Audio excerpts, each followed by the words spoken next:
Buen día, República Oriental del Uruguay. Espero te encuentres bien. Seguimos con este tema enorme, gigantesco, que es la perpetración de un atentado contra la Constitución de la República con el ropaje o la fachada de un plebiscito.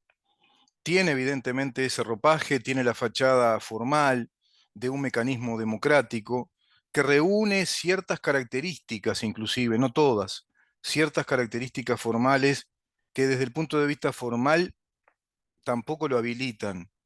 dado que explicamos que no hay legitimación electoral de parte de los funcionarios públicos que plantean este plebiscito, que lo proponen, que son los gestores de este plebiscito, los proponentes, los articuladores, dado que los artículos 58 y 59 prohíben todo tipo de actividad proselitista que esté indisolublemente vinculada a la función del funcionario público, y en nombre de esa función el funcionario público no puede desarrollar ningún tipo de actividad proselitista. Y esta es una de ellas, por excelencia, porque representan sindicatos, sindicatos que a su vez también son un proselitismo que no reconoce la Constitución. El funcionario público es un subordinado directo a las funciones del Estado y por ende no es un asalariado que tenga representación sindical porque contradice precisamente el principio de la subordinación directa del funcionario del Estado como un integrante de los cometidos esenciales que el Estado cumple para llevar a cabo todas las políticas de Estado que la Constitución instruye, que la Constitución prescribe y que hacen en definitiva la razón de ser de nuestro Estado. Tiene que cumplir con todas esas funciones o cometidos. El funcionario, en tanto ello, es un dependiente del Estado que a su vez está, digamos que reglamentado o estatuido bajo un régimen de jerarquía de autoridades porque obedece a estructuras de autoridad, a organismos que son las autoridades del Estado, a su vez delimitadas o circunscritas por la Constitución de acuerdo a sus competencias, de acuerdo a sus jurisdicciones, por materia, por lo general, y a su vez de acuerdo a la especialidad que tiene cada uno de esos entes, organismos del Estado, y a eso se deben los funcionarios públicos. Sin embargo, están llevando a cabo un plebiscito que tiene características en rigor inconstitucionales y que trascienden la inconstitucionalidad como para llegar directamente a configurar un delito de lesa nación, como así lo establece la Constitución de la República. Es impresionante plantear en un plebiscito que se prohíba la propiedad privada de empresas financieras que trabajan hace más de 20 años en el país, es decir, que se prohíba que la actividad privada desarrolle actividad financiera en pos del asesoramiento y de la inversión de ahorros de uruguayos a través del pilar individual del ahorro para la capitalización. Hablamos de millones, de 1,5 millones de uruguayos más o menos, que hace muchos años están desarrollando ese esfuerzo bajo el amparo general y universal de la Constitución, dado que nuestra Constitución formula, propone e incluso reconoce como uno de los derechos fundamentales del habitante de este país y el ciudadano el derecho inviolable de propiedad, el derecho inviolable de la propiedad y consecuentemente el derecho del ejercicio legítimo de actividades que provienen de la propiedad privada. Artículo 36, llámese industria, comercio, profesión, todo tipo de actividad que sea industrial, comercial, profesional, empresarial, está amparada, cobijada por la Constitución de la República como el resultado natural del derecho de propiedad. Todo eso que se traduce en términos económicos en la actividad privada del mercado, en la actividad privada del mercado de capitales, de producción de bienes y servicios, y que hace en definitiva un sistema económico abierto, que es el sistema capitalista. Eso es lo que plantea la Constitución de la República como uno de los fundamentos de nuestro Estado, a raíz de la enumeración de los 6 derechos que reconoce en el artículo 7 y por supuesto en el artículo 32 planteando que el derecho de propiedad es un derecho inviolable y que la legítima actividad económica, comercial, industrial, profesional, como también la capacidad de educarnos para precisamente mejorar en todas estas actividades, son absolutamente legítimas y cuando son legítimas están amparadas por la Constitución.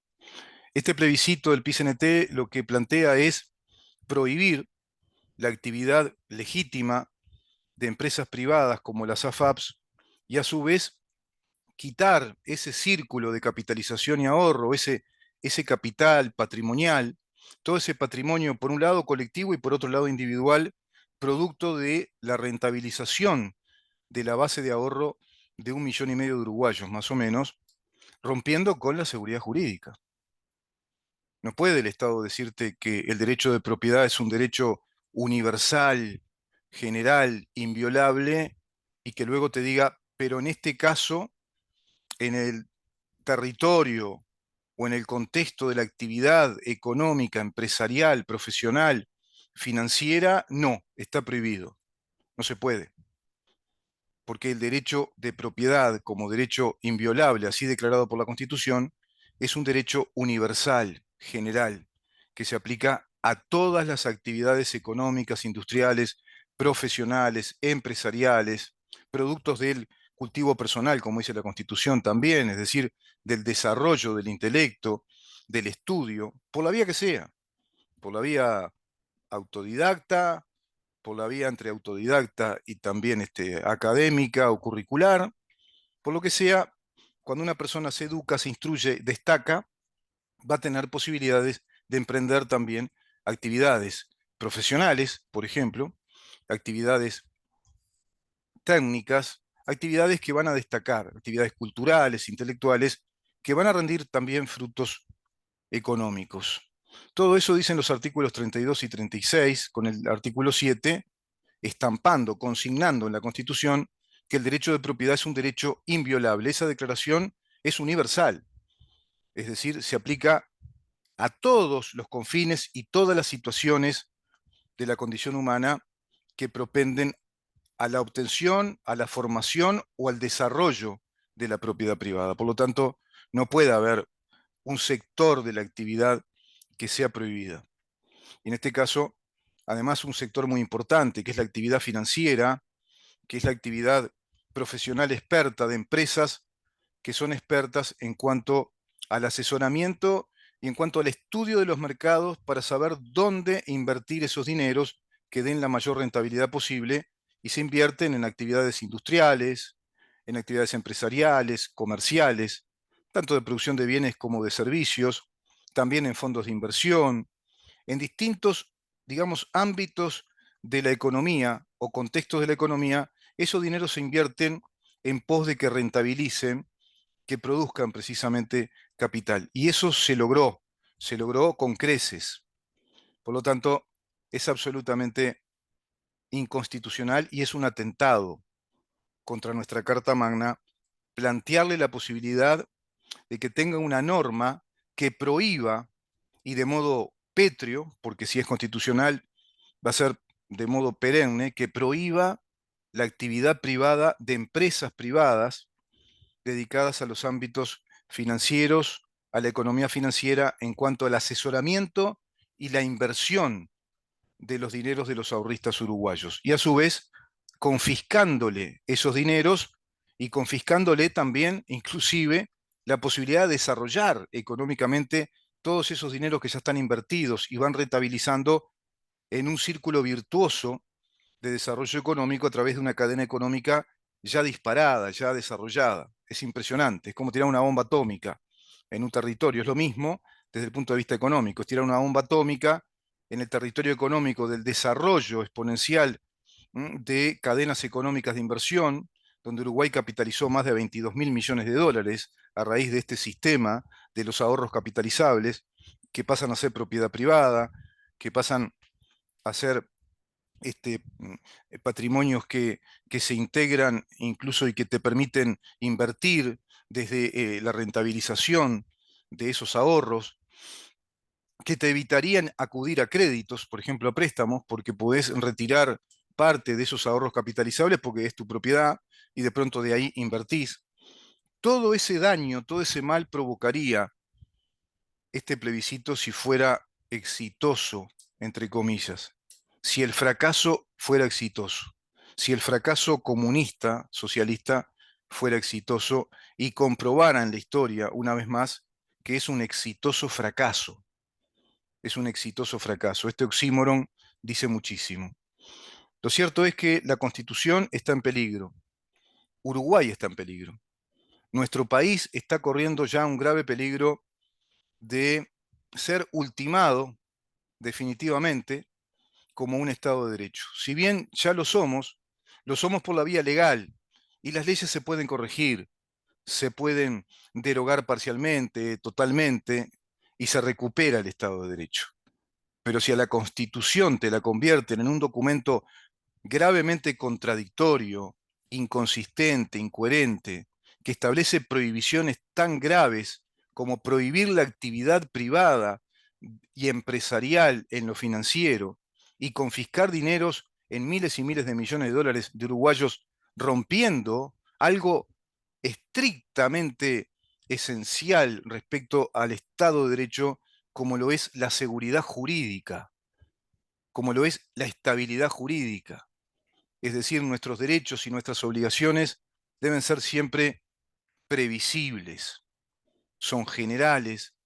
están establecidos por leyes de carácter general, por normas constitucionales de carácter universal, general y ordenadoras de todo nuestro Estado de Derecho, brindándonos esas garantías, esa estabilidad jurídica de la previsibilidad del cumplimiento de la ley y de los efectos que tienen esas leyes y esas normas constitucionales a través del tiempo, como por ejemplo el efecto jurídico que tiene la consignación o el mandato constitucional del reconocimiento del derecho de propiedad como un derecho inviolable y de la actividad vinculada a la propiedad privada como una actividad estrictamente legítima. Es impresionante lo que pasa. Y cierro con esto. Vamos a seguir, por supuesto, llegaremos a ese engorroso o posible trámite de apelación. Considero que es un poco tarde y es muy complejo, porque evidentemente complejo en el sentido de que no va a haber voluntad política de parte de la Corte Electoral para aceptar una apelación en estos términos, con estos argumentos jurídicos, y tampoco en la Suprema Corte de Justicia. Lo cierto es que Uruguay está al borde de perder definitivamente su soberanía y su Estado de Derecho soberano si este plebiscito del PCNT prosperara. Se suma otro muy dañino que también analizaremos, que es el plebiscito que plantea Cabildo Abierto, prácticamente de la misma estirpe, inconstitucionalista, atentatoria contra la Constitución, producto yo no sé si de la burrada política o de la necesidad, si vos querés, imperiosa que tiene esa fuerza política de asumir un cierto protagonismo ante la opinión pública, pero lo hace de pésima manera, ¿no? De pésima manera. Es decir, optaron por un camino que es realmente muy, muy dañino para el Uruguay, como plantear también un plebiscito de tope de intereses, de un máximo de interés a los préstamos, ¿no? Y que eso se coloque en la Constitución, que se instale en la Constitución. Absolutamente inconstitucional de acuerdo al artículo 52, absolutamente inconveniente, dañino y también muy lesivo de los principios constitucionales. Pero volviendo al PCNT, sabemos que es una organización de izquierda, que es el Partido Comunista del Uruguay, quizá con algunos componentes de otros partidos de izquierda que integran todos el Frente Amplio. Debo decirles que este es el ejemplo más claro de a lo que puede llegar el argumento revolucionario que plantea el Foro de San Pablo como estrategia, la estrategia revolucionaria para ir desarrollando, para ir ganando espacio respecto a ese plan del socialismo del siglo XXI, ya instalado en Venezuela, y que es prácticamente una clonación del sistema cubano, instalándose brutalmente en Nicaragua, venía desarrollándose a pasos acelerados en la Argentina kirchnerista, y así en otros países, como en Ecuador, también en Bolivia. En Brasil ahora renace con el delincuente Ignacio Lula da Silva, que hace renacer todos estos organismos creados por el Foro de San Pablo, como la CELAC, como la UNASUR. Es evidente que la gran estrategia desestabilizadora y terrorista es precisamente provocar conflictos. Eso está en todos sus doctrinos, está en la doctrina y en las convenciones del Foro de San Pablo, porque plantea el marxismo que el ser humano, más que ser un ser humano, tiene que ser un sujeto activo revolucionario, un agente activo revolucionario. Ernesto Laclau, su esposa Moffat, sí, que se mofó de todos, ¿no? Tantos otros, Linares, Atilio Borón, Sirio López Velasco, uruguayo, por ejemplo.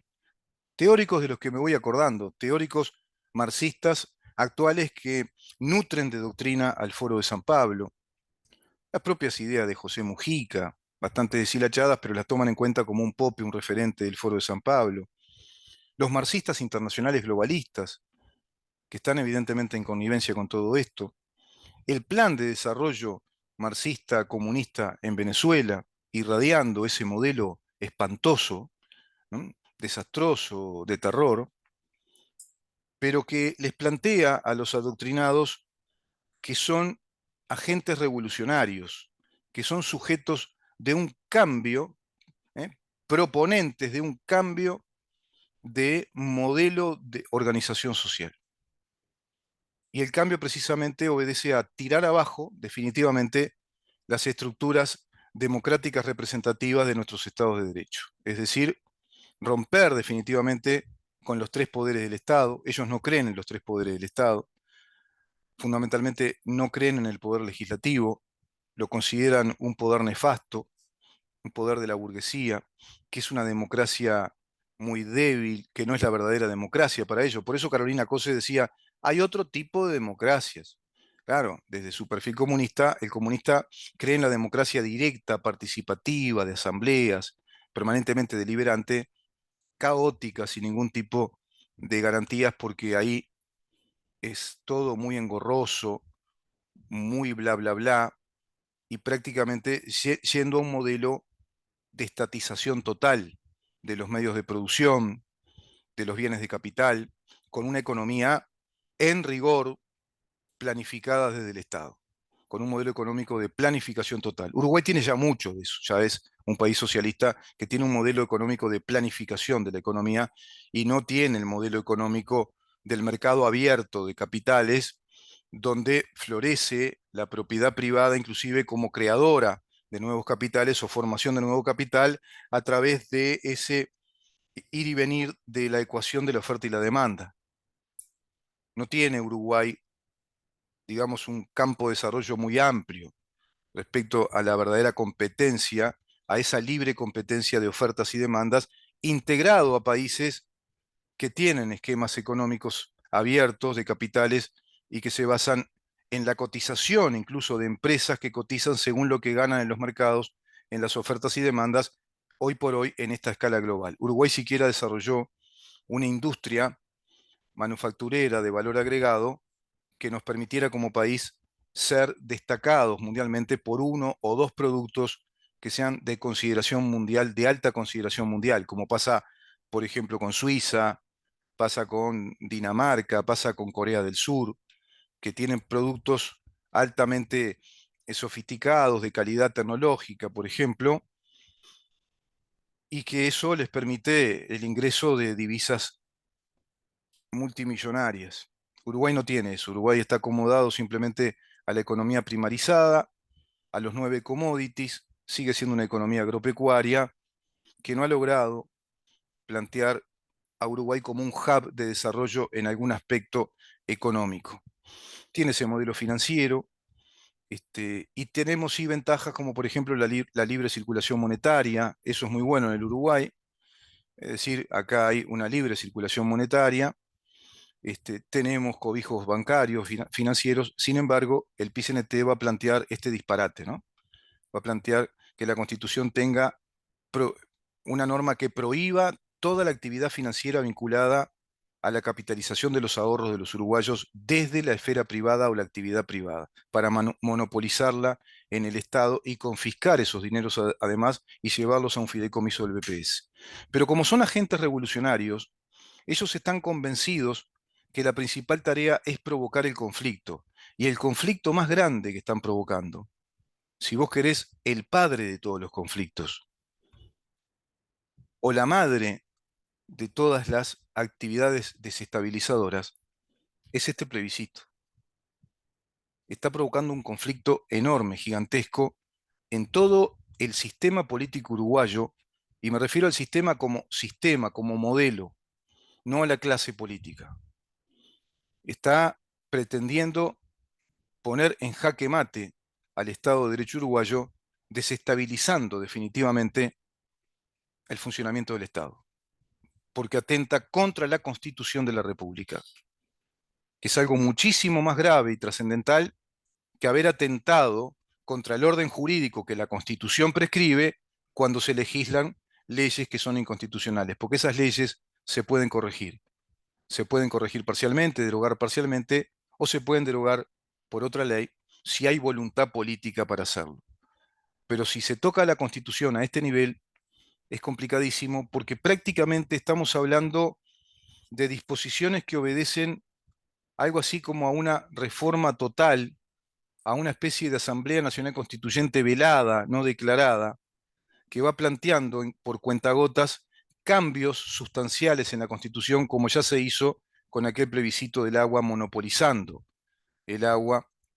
es decir, monopolizando la producción, el transporte, el suministro, el control del agua en manos de OCE.